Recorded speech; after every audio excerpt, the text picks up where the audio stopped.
I'm Katie Tur, in for Lawrence O'Donnell. One of Donald Trump's biggest denials about Russia may be unraveling tonight amid the civil war between the president and his former lawyer. Today, the president lashed out at Michael Cohen after reports that Cohen is willing to tell Robert Mueller that Donald Trump knew in advance about the 2016 Trump Tower meeting where the Russians promised to deliver dirt on Hillary Clinton. Cohen's account would directly contradict the president's repeated denials that he knew nothing about that meeting. Donald Trump tweeted this morning, "I did not know of the meeting with my son, Don Jr.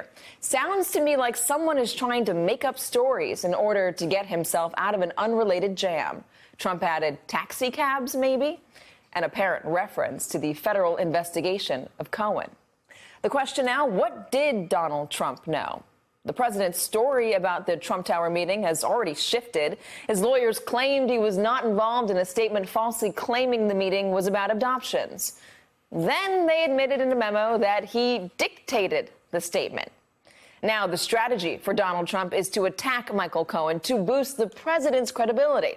Trump allies are gaming out how to, quote, bury Cohen, according to the Daily Beast. The first attempt did not go so well. Rudy Giuliani tried to claim that the longtime Trump Organization lawyer is a liar.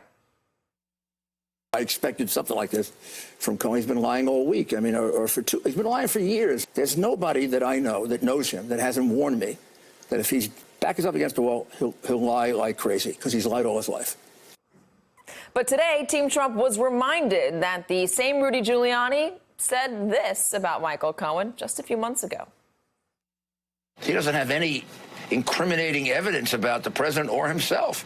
The man is an honest, honorable lawyer.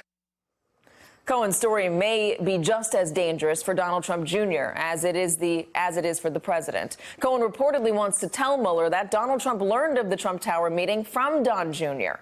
Don Jr. has already told a different story. Did you tell your father anything about this? No. It was such a nothing. There was nothing to tell. I mean, I wouldn't have even remembered it until you start scouring through the stuff. It was literally just a wasted 20 minutes, which was a shame. It is not a crime to lie to Sean Hannity. It could be a crime, though, to lie to Congress. In September, Don Jr. told the Senate Judiciary Committee that he, quote, never discussed the meeting with his father. Today, Democrat Patrick Leahy of the Judiciary Committee said he wants Don Jr. to come back before the committee to answer questions, again, in public, regarding Cohen's claims. On the same day that we learned Michael Cohen may provide key evidence about potential collusion, the New York Times reported that Robert Mueller is examining Donald Trump's tweets as part of his wide-ranging obstruction inquiry. The Times reports Mueller is scrutinizing Trump's tweeted attacks on Attorney General Jeff Sessions and former FBI Director James Comey under a section of the U.S. Code titled Tampering with a Witness, Victim, or an Informant. Meanwhile, the Wall Street Journal reported that the Trump Organization's finance chief, Allen Weisselberg, has been called to testify before a federal grand jury in the Michael Cohen probe. A former Trump Organization employee told me Allen Weisselberg, quote, knows where all the financial bodies are buried within the Trump Organization. Interesting choice of words there. Joining us now is Jason Johnson, politics editor at TheRoot.com. Also joining us, Ruth Marcus, deputy editorial page editor and columnist at The Washington Post, and Daniel Goldman, former assistant U.S. attorney for the Southern District of New York. All three are MSNBC contributors. Ruth, let's start with you. Credibility is going to be the key portion here, or the key takeaway. Donald Trump has repeatedly lied in public. It's on the record. We have his statements. We have his contradictions. Michael Cohen, while many would say he's not trustworthy, doesn't have credibility because he worked for Donald Trump, and I don't know, presumably he did things that were not truthful for Donald Trump or said things that were not truthful. We don't have a lot of on-the-record lies or falsehoods, if you want to use that word, from Michael Cohen. The only one, Ruth, that I can think of is that he told Chris Cuomo that he wasn't recording him when he actually was. That was a story that came out a couple days ago. So in the credibility fight, Ruth, who do you think is gonna have the upper hand? Well, in the credibility fight, you have to ask a few questions. One is, who has the greater motive to lie here? One of the things we've learned, say, from Robert Mueller is if you go to him or his investigators with a false story and lie to them, you're going to get in a lot of trouble. So if Michael Cohen is not telling the truth here because he's looking for a deal from Robert Mueller and he peddles an untrue story, he's going to get himself into a heap of trouble. On the other hand, President Trump has some motive here to lie because it would be a very big deal, in fact, if A, he knew about this meeting and if he had been lying to the American people about it all along. The second thing, and Dan can speak to this, is if you've got a witness who or somebody who may have some credibility problems, you're going to look for corroborating evidence. What do the other people who allegedly heard this say? What happened with those phone calls around the before and after the meeting to the blocked number? Who were they? What was Don Jr.'s practice in terms of telling things to his father? So it's not a simple he said swearing contest. You can bring in other facts to buttress your case and to figure out who you should believe here. Daniel, what else would they look for? Well, one of the things you want to use to assess the credibility of someone is generally people don't lie against their self-interest. So if Michael Cohen were to get on the stand and he were to admit to all sorts of wrongdoing and crimes, and he were to say, and by the way, these other people did those with me, generally you credit somebody like that because he's admitting to his own criminal conduct. If he's saying, oh, I'm pointing the finger at somebody else, I didn't do it, then that's more speaking in your own self-interest, and there is more motive to lie. But right now, isn't it in Michael Cohen's self-interest to go out and claim these sorts of things in order to make it appear that he is more he's more of a valuable informant or cooperator, I should say, against Donald Trump with the special counsel or the SDNY, if he's more valuable to cut a deal with rather than somebody just to try to prosecute? So it's interesting because we love this. You know, we're sitting on television and Michael Cohen is saying, oh, Donald Trump was there, and Rudy Giuliani saying he's a liar. This normally only happens in a courtroom when there's cross-examination and someone calls the cooperating witness a liar. It almost never happens in public. And the reason is because most cooperating witnesses are guided by their lawyers and they know to be quiet in public. Michael Cohen, if he's acting in his self-interest, will be quiet because this is not helping him at all. You have a piece in the Daily Beast today where you say free advice for Michael Cohen from ex-federal prosecutors. Shut up. Yes. He's not helping his cause by doing this. And to your point about, oh, let's flag this for the SDNY or for Mueller that I have this information.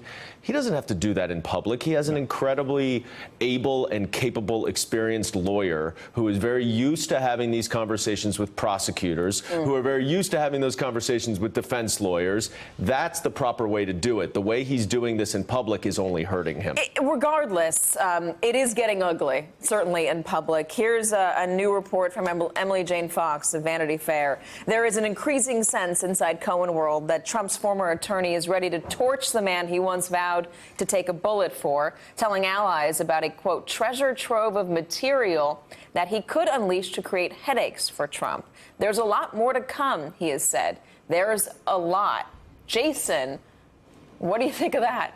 I mean, the thing is, Katie, all he's doing, Cohen is really just confirming what most people with common sense would have assumed about President Trump anyway. Remember, prior to Cohen, Donald Trump used to hang around with Roy Cohn. I mean, it's not like he has a history of dealing with ethical and responsible lawyers. So if this guy was his consigliere, if this guy was his fixer, it is highly likely that Cohen has all sorts of dangerous information about him that he can reveal. And the reason that this is playing out in public is because, one, a lot of these guys like getting on on TV, and two, this has become sort of a big spitting match between these gentlemen. You know, there are egos involved. I mean, you know, Cohen is not necessarily any more ethical than President Trump, but he may have some valuable information, and that's why this is playing out in such a loud, ugly way. It's why Rudy Giuliani is out there running his mouth and contradicting himself every other day, because none of these men, regardless of what their technical positions are, whether that's president, a lawyer for the president, or a lawyer protecting himself during an investigation, seem to really respect the rule of law or the norms of how an investigation is supposed to happen. Ruth, there's also this. The Associated Press is reporting that lawyer, that Trump Tower lawyer, the meeting that was between Don Jr. and the Russian lawyer, Natalia Veselnitskaya, is a lot more well-connected to the Kremlin than she claims to be. She was a ghostwriter for top Russian government lawyers and received key assistance from the Interior Ministry in a case involving a client. I mean, she's not being honest about her connections to the Kremlin. There were problems with the initial statement about what was actually happening at the Trump Tower meeting. Donald Trump saying he had nothing to do with it, and then it coming out from his lawyers that he actually dictated that statement. What else are we going to learn, Ruth? Can't wait to find out. But, you know, we were told in the original solicitation to Donald Trump Jr. precisely who she was. She was identified as a Russian government lawyer who was offering information about Hillary Clinton because the Russian government, Donald Trump Jr. was told, wanted to see Donald Trump elected president. Don't need more than that. What would a responsible, patriotic person do in a situation like that? They would call the FBI. At the very least, they would say, no, thank you. What did we have? We had this meeting. And then what do we know? Donald Trump helped to orchestrate a lie about it when it was discovered. Then he lied, and his people lied, his lawyers lied, about whether he was involved in orchestrating that lie. So now we need to find out, is he lying or telling the truth about whether he knew about the meeting at the time? Guys, we also have something of an anniversary to celebrate. It's now 2 years to the day that Donald Trump called on Russia to find Hillary Clinton's missing 30,000 emails. And then I had this exchange with him. Let's look. Russia, if you're listening, I hope you're able to find the 30,000 emails that are missing.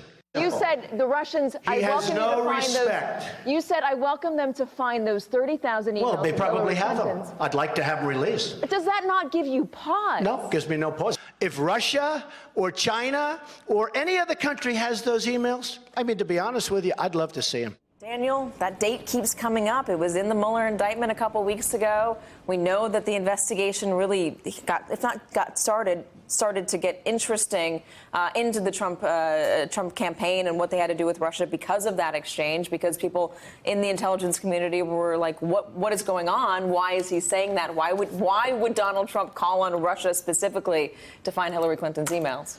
Prosecutors are trained not to believe in coincidences. And that doesn't mean that they don't exist, but you're always skeptical of coincidences. So when you see him say something like that, and then it later materializes that Russia actually did have those emails, you naturally ask yourself, well, what did he know? And that is, I'm sure, a significant focus of the investigation. How hard but the is same it, though, is true with this, How Katie. hard is it, though, to make that connection? What sort of proof will they need to make that a definitive connection?